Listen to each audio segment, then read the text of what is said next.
चंपारण की धरती से कन्हैया कुमार बिहार में यात्रा शुरू करेंगे। नौकरी दो यात्रा। अब इस यात्रा में पप्पू यादव का भी समर्थन मिलने वाला है और पप्पू यादव का समर्थन जब कन्हैया को मिलेगा तो नुकसान तेजस्वी यादव को होगा।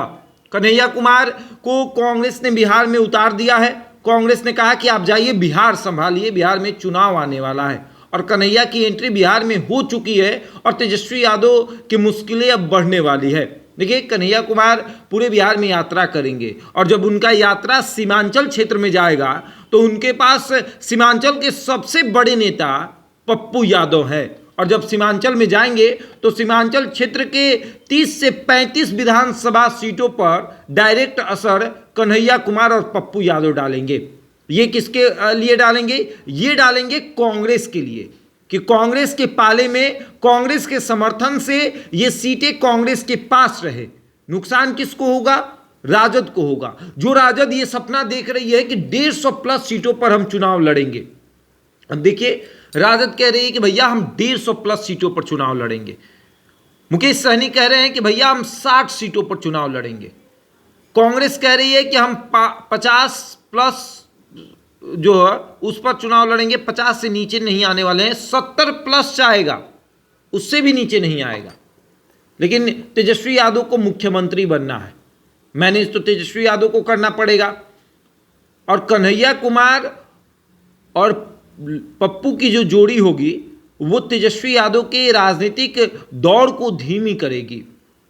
जिस तरह से तेजस्वी यादव दौड़ रहे हैं, वो देख रहे हैं कि अकेले हम अपने दम पर अपने आप को मुख्यमंत्री की कुर्सी पर बैठा लेंगे।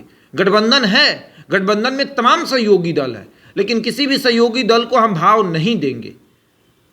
जिस कांग्रेस के सहारे वो लोकसभा का चुनाव लड़ते हैं या फिर यूं कहते हैं कि भैया हम मजबूत हैं, वहीं कांग्रेस ये भी बताती है कि देख लीजिए, जहां जहां आप जीते हैं, पाटलिपुत्र आप जीते, राहुल गांधी आए हुए थे यहां पर।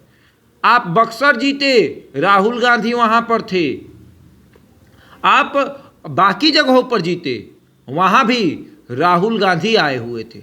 तो ये बता रहे हैं कि किस तरीके से राहुल गांधी के आने से कितना फायदा हुआ है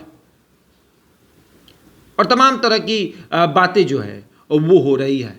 लेकिन इस बीच चर्चा इस बात की भी हो रही है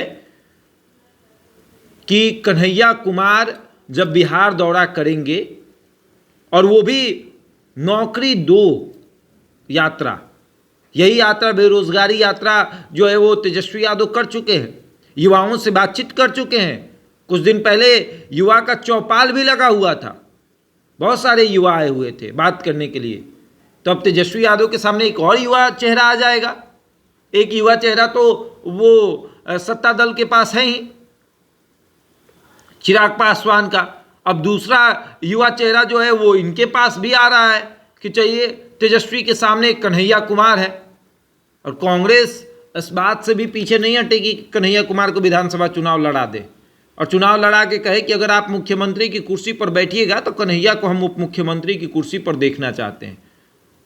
और कोई ये कह दे कि पप्पू यादव इनकार कर देंगे, पप्पू यादव इनकार ही नहीं कर सकते। पप्पू यादव कहेंगे कि जी बना दीजिए, आप कांग्रेस से जिसको बनाना चाहते हैं बना दीजिए। और सीमांचल क्षेत्र में जिस तरीके से पप्पू यादव का चेहरा दिखता है, उनसे बड़ा चेहरा अभी सीमांचल क्षेत्र में नहीं है, जो अपने बल पर तमाम गठबंधनों के खिलाफ चुनाव लड़कर जो जीत गया। बिहार में एक व्यक्ति निर्दलीय चुनाव जीता जिसका नाम पप्पू यादव है, जिसके खिलाफ भारतीय जनता पार्टी भी थी, जिसके खिलाफ जेडीयू थी, जिसके खिलाफ राजद थी, जिसके खिलाफ तमाम गठबंधन और दल थे। वो अकेले चुनाव लड़कर जीता और वो चाहता तो भारतीय जनता पार्टी को समर्थन दे सकता था, एनडीए को समर्थन दे के मंत्री बन सकता था, लेकिन वो मंत्री नहीं बना। वो कांग्रेस को समर्थन देकर ये बोला कि मैं कांग्रेस के साथ हूं। भले ही राजद ने मेरे साथ विश्वासघात किया, लेकिन मैं इंडिया गठबंधन के साथ हूं, मैं बिहार में महागठबंधन के साथ हूं। और कन्हैया कुमार की जब यात्रा चंपारण से शुरू होगी तो पप्पू यादव भी उस यात्रा में शामिल होंगे और पप्पू यादव जब उस यात्रा में शामिल होंगे तो तेजस्वी यादव को नींद नहीं आएगी, नींद जो है वो उड़ जाएगी। सोचेंगे कि भैया मुसलमान वोट जो है वो पप्पू यादव के साथ है, यादव वोट जो है वो पप्पू यादव के साथ है, भूमिहार वोट कन्हैया कुमार के साथ चला जाएगा, दलित वोट कांग्रेस के साथ है, फिर मुसलमान वोट भी कांग्रेस के साथ है। और आप उस कांग्रेस को कहिएगा कि दब के रहे तो दब के रहेगा? कहेगा कि नहीं, हम दबने वालों में से नहीं है। अगर कांग्रेस को दब के रहना होता तो अपने प्रदेश प्रभारी को उस तरीके से मैदान में नहीं उतारता, उतने तीखे अंदाज में कि भैया लड़ना तो है। और अंदाज ऐसा है कि राजद थोड़ा सा इधर उधर करेगी तो कांग्रेस कहेगी कि भैया हम अकेले चुनाव लड़ेंगे, आप अपना देख लीजिए, हम अपना देख लेंगे। और कांग्रेस अगर अकेले चुनाव लड़ गई तो लगभग 100 सीटों पर प्रभाव डालेगी, और 100 सीटों पर प्रभाव डालेगी तो वो नुकसान राजद को होगा। भले ही आप 2020 में चिराग पासवान को आपने कम आंका, आपने कहा कि चिराग पासवान कुछ नहीं कर सकते, लेकिन चिराग पासवान की वजह से नुकसान किसको हुआ? जेडीयू को नुकसान हुआ। सीधे 43 पे जेडीयू आ गई। उसी तरीके से कांग्रेस है। कांग्रेस आज अगर चुनावी मैदान में उतर जाए तो राजद सीधे नीचे आ जाएगी, 2010 वाली स्थिति हो जाएगी। जैसे राजद 2010 में 22 विधायकों वाली पार्टी हुआ करती थी, उसी तरीके से 15 में नीतीश कुमार आए तो सीधे 22 से 80 पे पहुंच गए। लेकिन इस बार कन्हैया कुमार की एंट्री हो रही है। प्रदेश प्रभारी जो हैं वो एकदम तीखे अंदाज में रहते हैं कि भैया हम हैं, लड़वाएंगे अपने उम्मीदवारों को। खूब चर्चा हो रही है। अब आगे देखिए क्या होता है। क्या तेजस्वी यादव कांग्रेस की यात्रा को थोड़ा बहुत समर्थन करेंगे या फिर उस यात्रा पर बोलेंगे, ये भी देखने वाली बात होगी। क्योंकि कन्हैया कुमार को तो तेजस्वी कभी देखना भी नहीं चाहते। याद होगा कभी मंच पे इन दोनों को एक साथ देखने के लिए लोग चर्चा कर रहे थे कि दोनों एक साथ आएंगे, लेकिन कभी नहीं आए। कन्हैया कुमार को लोकसभा में बिहार में भी नहीं भेजा गया क्योंकि वो दिल्ली चुनाव भी लड़ रहे थे।